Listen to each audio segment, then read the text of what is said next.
পাই যে পিছনের ছেলেটা পুরোপুরি তলিয়ে যায়। এরপরে আমি এখানে এক স্থানীয় ফটোগ্রাফারের কাছ থেকে এখানে যে টুরিস্ট এসপি আছে তাকে ফোন করি।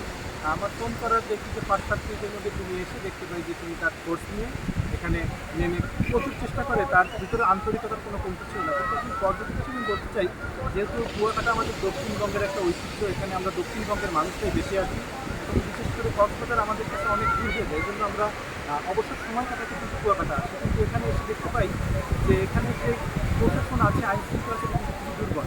এখানে কোনো রেস্কিউ টিম সচরাচর থাকে না। পুলিশ থাকে, কিন্তু পুলিশে বয়স্ক কিছু অফিসারদেরকে এখানে রাখা হয়েছে। এসব বয়স্ক অফিসাররা কিন্তু এসব সাগরে নেমে প্রতিকূল পরিস্থিতি কিন্তু একজন পর্যটককে যে বাঁচাবে তারা হয়তো বা তাদের বয়সের সাথে সেটা কুলায় না।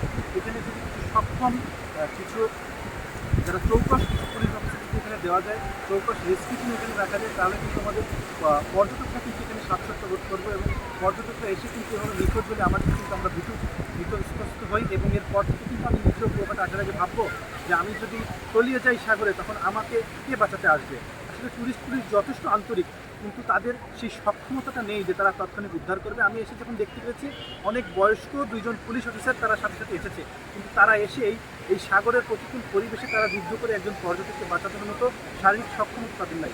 পর্যটক হিসেবে আমার দাবি যে এখানে সক্ষম রেস্কিউ টিম রাখা দরকার, চৌকস রেস্কিউ টিম রাখা দরকার। ধন্যবাদ, সকলে ভালো থাকবেন। আচ্ছা, ওনাদের কি তথ্য আপনি পেয়েছেন, নাম ঠিকানা বা? প্রথমে যেটা জানতে পেরেছি যে যে 2জন ছিল তারা মোট 6জন এসেছিল, তাদের মধ্যে থেকে 2জন তলিয়েছিল, একজন উদ্ধার হয়েছে। তাদের বাসা হচ্ছে খুলনা মেট্রোপলিটনের মধ্যে কুটপাড়া যে পুলিশ ফাঁড়ি আছে তার আশেপাশে, এবং যাকে খুঁজে পাওয়া যাচ্ছে না তার নাম হচ্ছে সামাদ সিদ্দিকী, তার বয়স হচ্ছে 17 বছর। এতটুকুই আমি জানতে পেরেছি।